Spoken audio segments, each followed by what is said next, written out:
Could hypnosis be a form of self-gaslighting, or is it the key to your healing?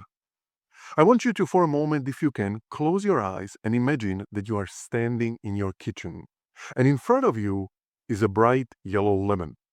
You reach out, pick it up, and bring it to your nose. That sharp, citrusy smell hits you. Now you take a knife and cut the lemon in half. The juice squirts out, the scent gets even stronger.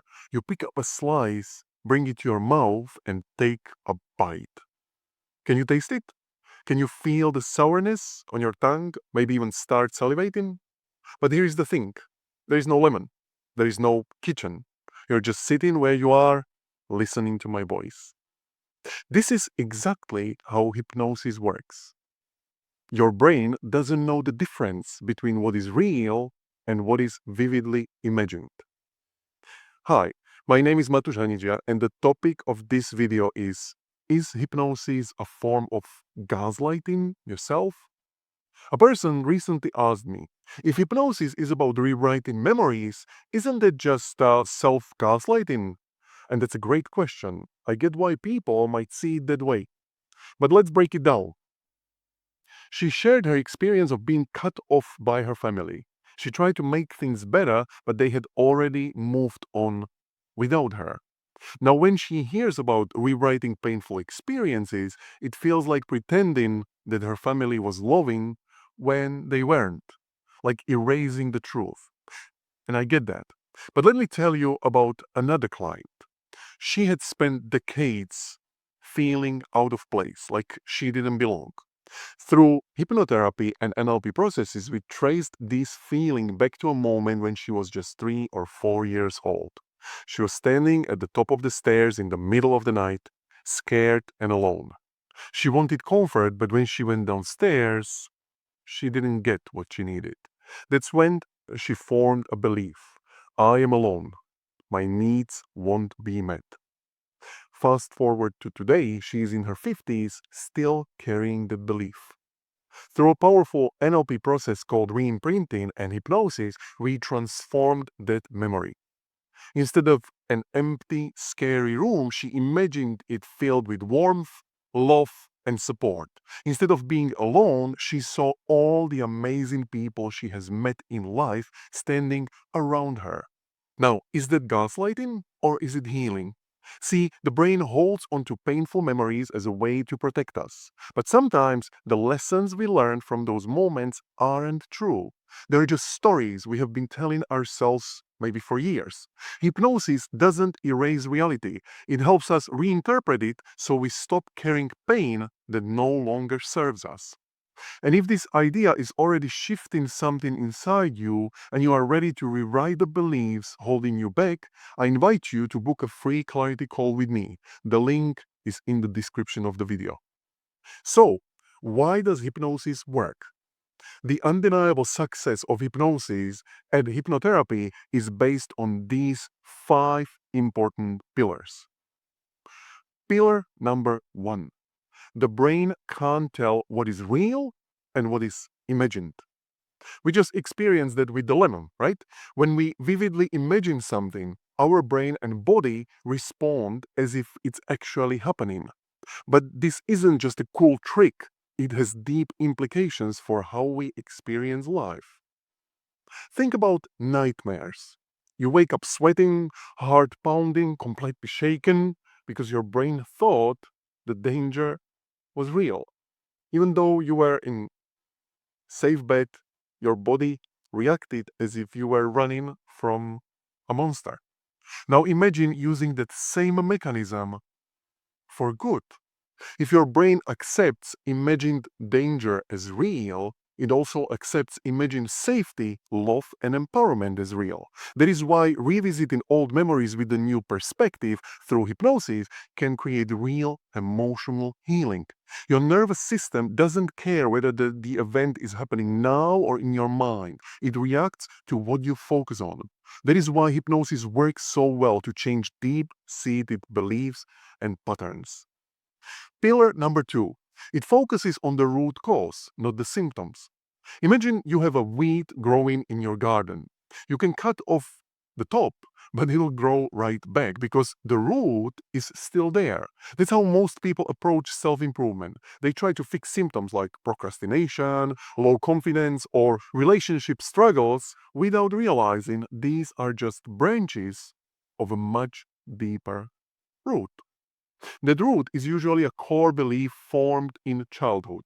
If you feel unworthy today, it is not because of something that happened last week. It is likely because of a message you received years ago, directly or indirectly.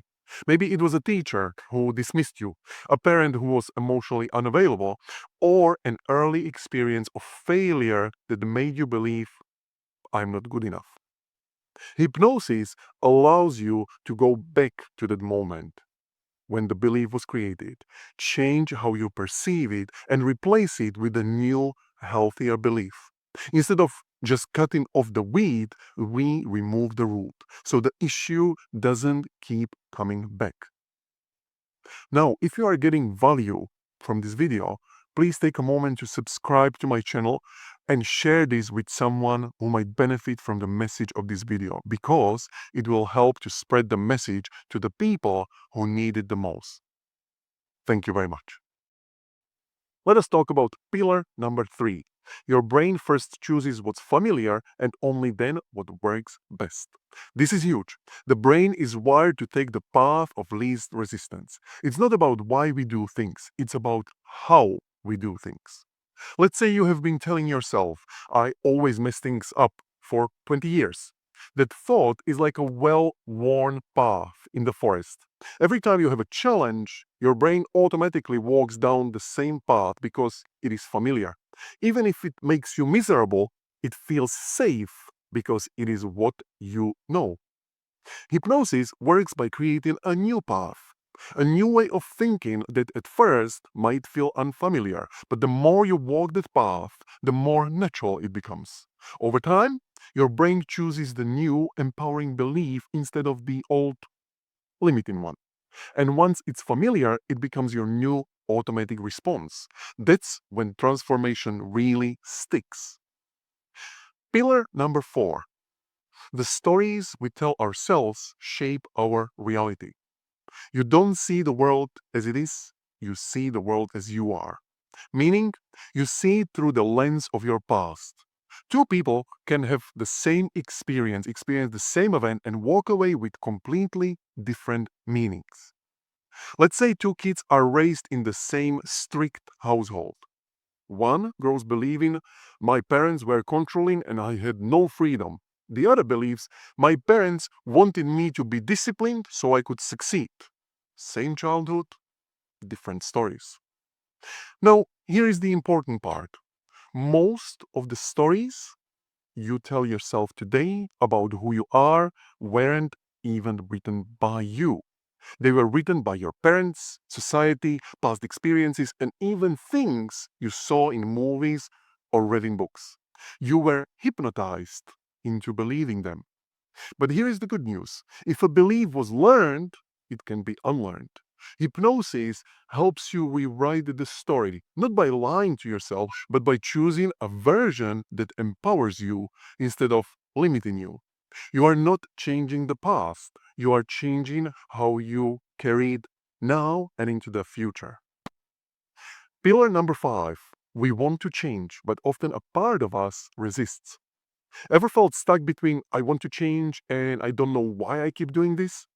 That's because the brain holds onto familiar patterns for safety. Even if something is painful, it can feel safer than the unknown.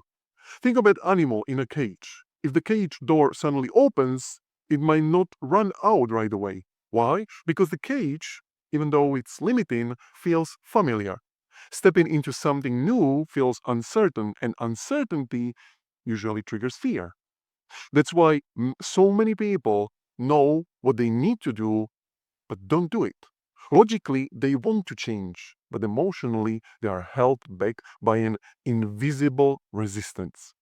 Hypnosis helps calm this fear response by working directly with the subconscious mind. It bypasses the overthinking, doubting, fearful part of the brain and allows you to absorb new beliefs without this resistance. It helps you feel safe stepping into a new version of yourself. That's the real power of hypnosis. It doesn't force change, it makes change feel natural. So, coming back to the original question, is hypnosis just self gaslighting? No. Gaslighting is when someone manipulates you into doubting reality. Hypnosis is about recognizing that the meaning you gave to an event isn't the only possible meaning. It's about freeing yourself from painful stories that keep you trapped. This idea is beautifully explained by Morty Lefkow, who worked extensively with belief change. He pointed out that events don't have inherent meaning. We assign meaning to them. The same event can happen to multiple people, and each person can interpret it in a completely different way based on their experiences, emotions, and past conditioning. Let's take an example. Imagine three children growing up with a distant father who rarely shows affection. One child might think, Dad doesn't love me. I must not be lovable. Another one might conclude, Dad is just being busy and stressed. It has nothing to do with me. And the third one might decide, I have to work really, really hard to get attention and approval. Same situation, three completely different beliefs. Now, who is right?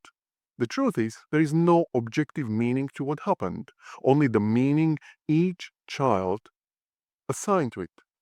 Now, as an adult, the first child might struggle with self worth, the second might feel secure, and the third might become a perfectionist, always trying to prove themselves.